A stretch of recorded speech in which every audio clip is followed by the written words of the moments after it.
교회력으로 주연절 후 2주를 보내고 있습니다. 주님이 요단강에서 세례를 받으시고 세상에 자신을 메시아로 드러낸 날, 나타내신 날을 주연절이라고 합니다.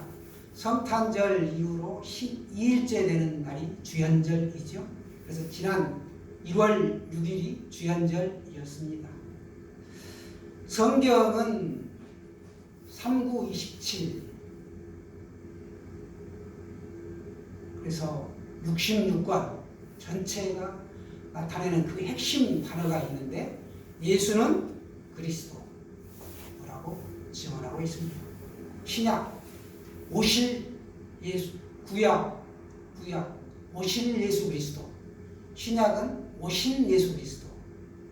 이 내용이 그 중심이죠. 오늘 우리가 살펴볼 인물은 아볼로입니다. 아볼로는 알렉산드리아에서 태어난 유대인이죠. 알렉산드리아는 로마 제국에서 두 번째로 큰 도시였는데 이집트 하면 나일강이 떠오를 겁니다. 한국 하면 한강이 떠오르는 것처럼 그 나일강에서 22km 정도 거리에 위치한 북부 지중해 연안에 세워진 신도시였습니다. 이 도시는 알렉산더 대왕이 이집트를 점령하고 자신의 공적과 헬라 문화의 우수성을 기념하기 위해 BC 332년에 신설한 대도시인데 이게 로마 시대까지 쭉 이어집니다.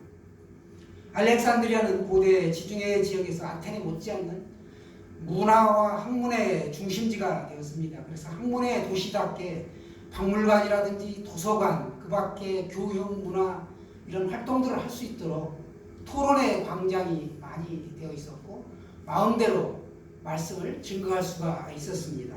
그 도시의 3분의 1가량이 유대인들이었습니다. 그러면서 히브리어로 기록된 구약 성경을 헬라어로 번역한 성경이 나오게 되는데 이게 바로 70인역 성경이라고 합니다. 신약 성경에 인용되는 구약의 본문 대부분은 이 70인역 헬라 성경에서 따온 것들이죠. 아볼로는 유대인이었기 때문에 자연스럽게 성경을 접하고 공부할 수가 있었습니다. 그런 신앙이 깊었고 동시에 학문이 깊은 보기 드문 청년이었습니다. 그는 세례 요한의 제자로 추정됩니다. 24절 말씀을 한번 볼까요? 여러분이 가지고 계신 성경 사도행전 18장 24절의 말씀을 한번 보시겠습니다. 알렉산드리아에서 난 아볼로라 하는 유대인이 에베소에 이르니 이 사람은 언변이 좋고 성경에 능통한 자라 이렇게 말씀합니다. 당시 최고의 학문과 문화의 도시였던 이 알렉산드리아에서 문법과 수사학 또 천문학 이런 것들을 익힌 아볼로는 언변까지 뛰어난 사람이었기 때문에 복음을 널리 전파하는데 어떤 완벽한 자질을 갖춘 유대인이었다. 그래서 사람들의 마음속에 파고 들어가서 그들의 마음을 돌려놓았습니다. 그래서 아볼로라는 이름의 뜻은 파괴자, 침략자, 웅변가 이런 뜻을 가지고 있습니다. 그들의 마음을 침략하고 파괴하는 웅변이 뛰어났던 사람이 바로 아볼로였다는 것이죠. 알렉산드리아 출신의 아볼로가 순회 전도자로 에베소에 나타납니다. 나그네 유대인이었던 이 아볼로는 성경에 능통했을 뿐만 아니라 일찍이 주의 도를 배웠다라고 성경은 기록하고 있는데 주의 도, 복음을 말씀하는 것이죠. 열심히 예수에 가는 것을 자세히 말하며 가르치고 있었습니다. 그래서 아볼로는 이 도시 저 도시로 가는 곳마다 유대인의 회당을 찾아가서 성경을 강의하면서 예수님이 바로 선지자가 예언한 메시아다라고 증거하고 있었던 것이죠. 그런데 주 52년 여름 이런 가운데 에베소에 이제 52년에 오게 되었는데 그때 평소처럼 에베소의 어느 회당에서 예수님은 메시아다라고 예수는 그리스도다라고 증거하고 있었는데 그때 마침 브루스길라와 아굴라 부부도 고린도에서 거주하다가 이곳으로 막 이사를 와가지고 이 젊은 청년이 회당에서 강연하는 것을 듣게 됩니다. 이 부르스길라와 아굴라, 부르스길라가 아내죠. 대개는 남편 이름이 먼저 나오게 되는데 오늘 성경은 부르스길라와 아굴라다라고 아내의 이름이 먼저 등장한다는 거예요. 아내가 사회적인 배경이 뛰어난 지체 높은 집안이어서라기보다는 그 아내의 역할이 교회 내에서 맡은 그 여러 가지 직무가 더 남편보다 중요했고 열성적이었다라는 것을 우리가 알 수 있는 것이죠. 그러니까 교회에서 맡은 영향력이 더 컸다는 것입니다. 아내가 더 적극적이었고 활동적이었다 이렇게 추정이 됩니다. 이 회당에서 처음 보는 한 젊은이를 보게 되었는데 그가 예수님에 관하여 구약 성경을 기초로 비교적 정확하게 증거하는데 들어보니까 이 젊은이는 메시아이신 예수님의 존재와 세례 요한이 베푼 이 세례 회개의 세례까지만 알 뿐 그 후에 일어난 일에 대해서는 전혀 모르고 있다는 것이죠. 이 유능한 젊은이가 예수님의 고난과 부활 그리고 성령 강림으로 시작된 초대교회가 시작된 것 이 자체를 모르고 있었습니다. 예수님은 이 땅에 오셔서 고난받으시고 십자가에 달려서 우리의 모든 죄를 짊어지시고 돌아가시고 3일 만에 부활하신 다음에 지상에서 40일을 거니시다가 승천하시죠. 그리고 10일 후에 마가의 다락방에서 예수님의 제자들이 간절히 기도할 때 120명도가 기도할 때 성령을 선물로 보내주셨습니다. 그러나 그 사실을 그는 모르고 있었던 것이죠. 분명히 자신과 같은 복음을 가지고 있는데 복음에 대해 아직 아볼로에게 부족한 부분이 있었는데 그 부분이 바로 예수님의 고난과 부활 성령 강림으로 시작된 초대교회가 이렇게 활발하게 진행되고 있는 것에 대해서는 모르고 있었다는 것입니다. 우리가 예수님에 대해서 메시아 하게 되면 등장하는 같은 단어가 있다고 그랬죠. 메시아, 왕, 그리스도. 메시아는 히브리어로 메시아인데 기름 부음 받은 자. 헬라어로 하면 그리스도죠. 그리스도. 예수는 그리스도다. 그래서 예수는 그리스도, 메시아 그리고 왕이다. 왕 중에 왕. 더 킹 오브 더 킹.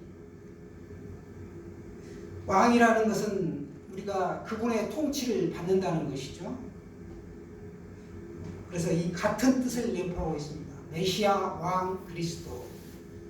그런데 예수는 그리스도라고 담대히 증거를 하고 왕이라고 메시아라고 하는데 그 뒷부분을 모르고 있더라는 것입니다.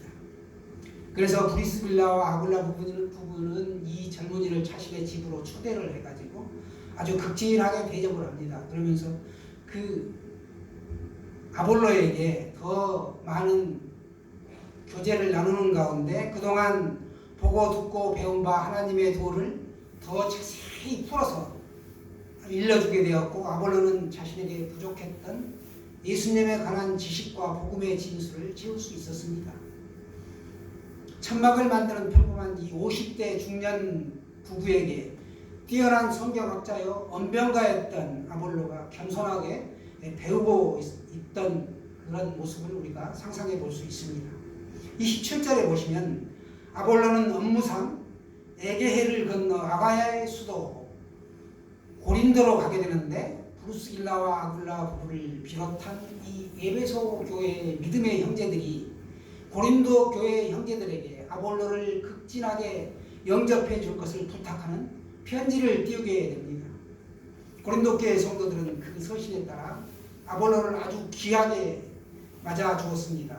이후 아볼로는 고린도 교회의 많은 믿음의 지체들에게 유익을 끼치게 되죠. 당시는 그리스도인에 대한 유대인들의 핍박이 아주 극심했던 상황이었습니다. 사도 바울의 경우에도 유대인들이 멀리 원정까지 와서 핍박을 했고 돌로 쳐서 죽은 것을 성 밖에 내다 버리기까지 했습니다. 그런데 하나님께서 살려주셨기 때문에 다시 일어나 그가 선교 여행을 계속할 수 있었던 것입니다. 사도행전 18장에도 바울이 복음을 전하다가 대적하는 유대인들 때문에 더 이상 고린도에 머물지 못하고 떠나야 했음을 기록하고 있습니다.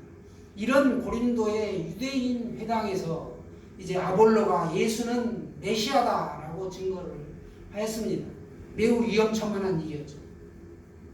그러나 아볼로는 이러한 상황에 아랑곳하지 않고 회당에서 예수는 그리스도이시다 라고 담대히 복음을 증거했고, 살기등등한 유대인들을 공중 앞에서 능력 있게 저들의 이론을 파하고 복음을 전한 것으로 보아 아볼로는 뛰어난 설교자요, 웅변가요, 변증가였으며 죽음조차도 두려워하지 않는 위대한 복음 사역자였다라는 것을 우리가 알 수 있습니다. 그리고 사도행전 19장 1절에도 보시게 되면 아볼로가 고린도에 머물고 있었다라고 표현이 되어 있습니다. 그리고는 더 이상 사도행전에서는 언급이 되지 않는데, 고린도전서에서는 고린도 교회 교인들이 서로 다투고 편갈라 나눠진 것을 우리가 볼 수 있는데, 바울이 고린도 교회에 보낸 편지가 바로 고린도전서 후서죠. 고린도 교회가 4개의 분파로 나누어져 있었다라고 기록하고 있습니다. 그리스도파, 게바파, 게바는 베드로죠, 베드로파, 그리고 바울파, 아볼로파, 이렇게 4가지 파가 나뉘어 있다라고 나와 있는데, 아볼로가 고린도 교회에 끼친 영향력이 매우 지대했던 모양입니다. 예수님의 수제자 베드로, 그리고 또 이방인의 사도로 특별히 부름받은 바울, 이 사도 베드로와 사도 바울과 같은 동격으로 아볼로를 표현하고 있는 것이죠. 오늘날 이방인의 사도로 이렇게 특별히 세움받은 이 사도와 동급에 있는 이 아볼로는 사도가 아니었습니다. 아볼로는 자신을 향한 교인들의 이 추종 세력 자체에 대해 꺼려했다라는 모습을 우리가 알 수 있습니다. 오늘날 이 땅에 수많은 교회들이 깨어지고 갈라지고 이런 근본 원인 중에 하나가 바로 무엇인가 하면 인간의 근본적인 욕심과 교만이 자리하고 있다는 것이죠. 아볼로는 자신의 재능을 앞세워 자신의 유익을 도모했거나 이런 사람이 아니었습니다. 오히려 사도들과 합력하여 선을 이룬 아주 충실한 일꾼이었습니다. 절대로 그는 다른 사람들을 업신여기거나 불화하지 않았습니다. 오히려 바울을 비롯한 초대교회 사역자들과 동역하는 가운데 훌륭하게 복음 사역을 이루어낸 사람이 바로 아볼로입니다. 바울은 자신의 서신 고린도전서 3장 6절에서 이야기합니다. 나는 심었고, 바울 자신은 심었다는 겁니다. 복음을. 아볼로는 물을 주었을 때 오직 하나님께서 자라나게 하셨나니. 하나님께서 자라나게 하신다니. 그러니까 바울이 뭐 내가 뭐고 아볼로가 뭐냐 아무도 중요한 게 아니다. 오직 자라나게 하시고 하시는 분은 하나님이시라는 것이죠. 그렇게 아볼로의 사역을 높이 평가했습니다. 아볼로는 물을 주었다. 우리가 어떤 화초를 심으면 심는 사람이 있고 물을 주는 사람이 있어야겠죠. 그것처럼 복음이 심어졌고 복음을 계속 자라도록 퍼져나가도록 관리하는 사람이 있어야 된다는 것이죠. 19장 2절에도 보면 아볼로가 고린도에 있을 때 바울이 에베소에 들러 어떤 제자들에게 묻습니다. 이르되 너희가 믿을 때 성령을 받았느냐? 이르되 아니라 우리는 성령이 계심도 듣지 못하였노라. 그 제자들이 성령이 계심을 듣지도 못했다 라고 이야기합니다. 그리고 그들은 요한의 세례만 한다 라고 말했습니다. 요한의 세례는 물세례를 말합니다. 인간이 의식적으로 행하는 물세례는 주로 인간의 서원을 강조한 어떤 외식적인 행위라고 할 수 있습니다. 이웃과 자신에게 자기의 신앙을 공표함으로써 스스로 결단하고 근신하는 것이죠. 마치 구약시대의 할례가 하나님께서 아브라함에게 약속하셨던 축복과 구원을 믿음으로 받아들이는 자들에게 순종과 믿음의 표시가 되었다는 것처럼 말이죠. 오늘날 물세례는 예수 그리스도를 구주와 주님으로 믿고 고백하는 자들에게 믿음의 표시가 되는 것입니다. 세례의 배경이 되는 구약시대의 3대 사건 한 번 더 말씀드리면 노아의 홍수 사건과 홍해 사건 그리고 할례의식, 이게 직접적인 배경이 되는 사건입니다. 회개 없이는 성령을 받을 수 없고 근본적으로 회개하게 하시는 분은 성령님이시라는 것입니다. 바울은 그들에게 세례 요한을 예로 들어 요한이 유대인들에게 세례를 베풀면서 하시는 말씀이 내 뒤에 오시는 이는 불과 성령으로 세례를 베풀 것이다 라고 말했는데, 세례 요한 뒤에 오시는 이가 바로 예수님이시라는 것입니다. 그리고 그분은 불과 성령으로 세례를 베푸셨다라고 자세히 풀어 설명해 주었습니다. 불은 심판을 의미하죠. 성령 세례는 영생을 얻는 것을 설명해 주고 있습니다. 에베소 성도들은 바울의 말을 듣고 주 예수의 이름으로 세례를 받습니다. 그리고 바울이 그들에게 안수함에 성령이 그들에게 임하여 방언도 하고 애언도 했습니다. 남자들 12명쯤이 그것을 경험하였다. 제자들 12명쯤이 그것을 경험하였다. 쯤이라고 표현이 되어 있습니다. 정확하게 12명이 아니라 12명쯤이 그것을 경험하였다 라고 사도행전 19장 6절에 기록하고 있습니다. 성령 세례라는 것은 예수 믿을 때 주어지는 것입니다. 예수 믿고 난 뒤에 어느 특정한 시간에 주어지는 별개의 체험이 아니라는 것이죠. 별개의 체험은 성령 충만이다. 이렇게 보시면 됩니다. 세례는 그리스도의 피에 잠김으로 옛사람이 죽고 새 사람으로 다시 영적으로 그리스도와 연합하여 일어나는 것, 연합되는 그 용어를 말하고 있습니다. 과거의 죄를 씻고 그리스도의 영으로 연합되는 것, 그것이 바로 세례죠. 그런 의미에서 예수를 믿는 것, 즉 인격적으로 영접하는 것과 성령 세례를 결코 분리할 수 없습니다. 왜냐하면 그리스도를 영접할 때 이미 그분이 우리 안에 들어오시기 때문이죠. 성령 세례를 예수 믿는 것과 별개로 생각하는 사람들은 세례라는 말의 참된 의미를 간과하고 있는 것이죠. 일례로 로이드 존스 목사님은 성령 세례를 예수 믿는 것과 별개로 분리시켜 말하고 있습니다. 하지만 그렇게 되면 예수 믿을 때 예수의 영이 우리 안에 들어오는 것이 아니다 라고 분명하게 말할 수 있어야 한다는 것이죠. 교회를 다니는 것과 예수님을 인격적으로 믿는 것은 분리할 수가 있어도 예수님을 믿는 것과 성령 세례를 분리할 수는 없습니다. 분리를 주장하는 자들의 성령 세례는 성령 충만으로 이해되어야 합니다. 성령 세례를 분명한 체험이 수반되는 두 번째 축복이라고 정의해버리는 것은 세례라는 말을 완전히 무의미하게 만들고 맙니다.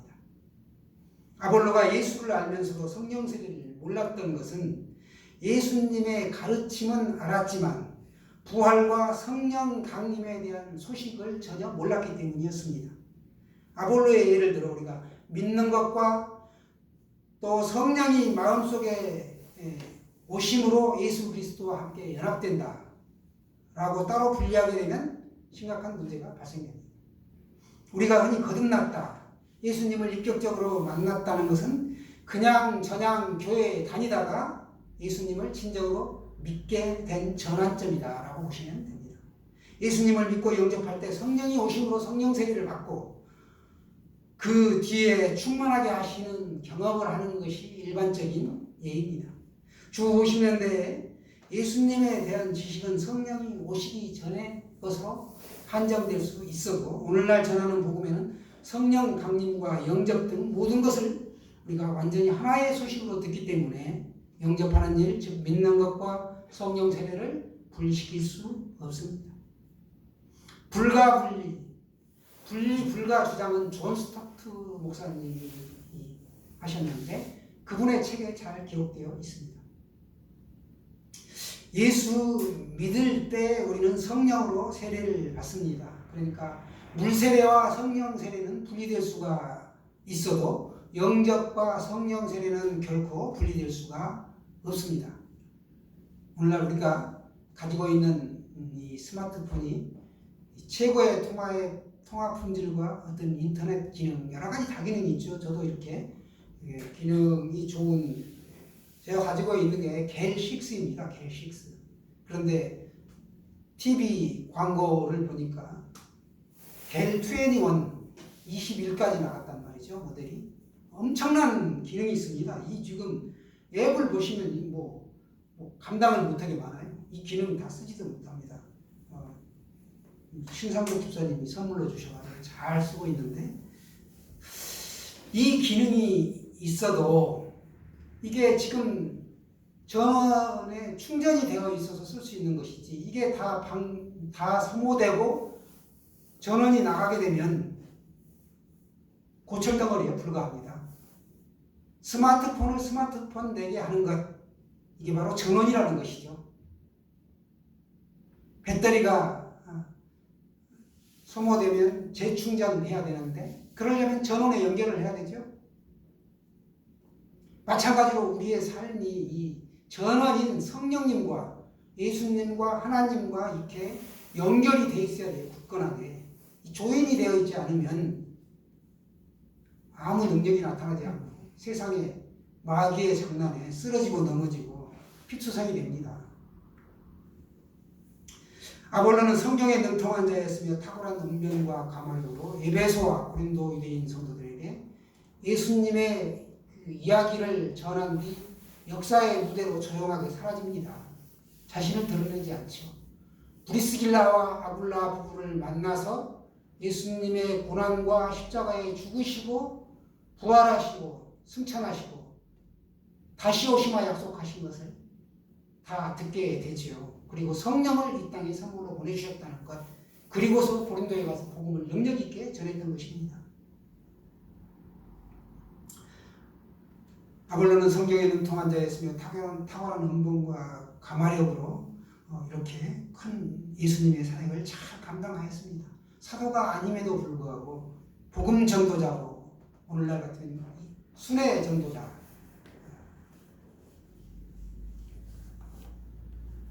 부흥 집회 여는 부흥 강사들처럼 능력 있고 인기 있는 강사였습니다. 그러나 자신을 드러내지 않았죠. 오늘날 부흥 강사들은 자신을 얼마나 드러냅니까? 그리고 뒤로는 또 물질을 또 많이 구하죠. 그런 분들이 많이 있는 걸로 알고 있습니다. 에베소는 다산의 상징인 아데미 신전과 은장색이 성행한 상업적으로 번성한 도시로 우상이 만연한 도시였으며, 고린도는 또 미의 여신인 아프로디테 신상에서 우상 숭배와 도덕적 타락이 극에 달한 도시였습니다. 방탕한 생활을 하는 사람들을 일컬어 우리가 고린도인이다라고 하지요. 그만큼 타락한 지역이었습니다. 이런 지역에서 아볼로는 동역자 브리스길라와 아굴라와 함께 또 바울과 함께 합력하여 선을 이루게 됩니다. 신약 인물 아볼로와 같이 우리가 성실하고 열정적이면서도 겸손한 하나님의 일꾼이 되어 우리 섬기기를 원합니다. 특별히 예수 그리스도 교회에도 이런 분들이 많이 나와 하나님의 나라를 확장하는데 귀히 쓰임 받을 수 있기를 축원합니다.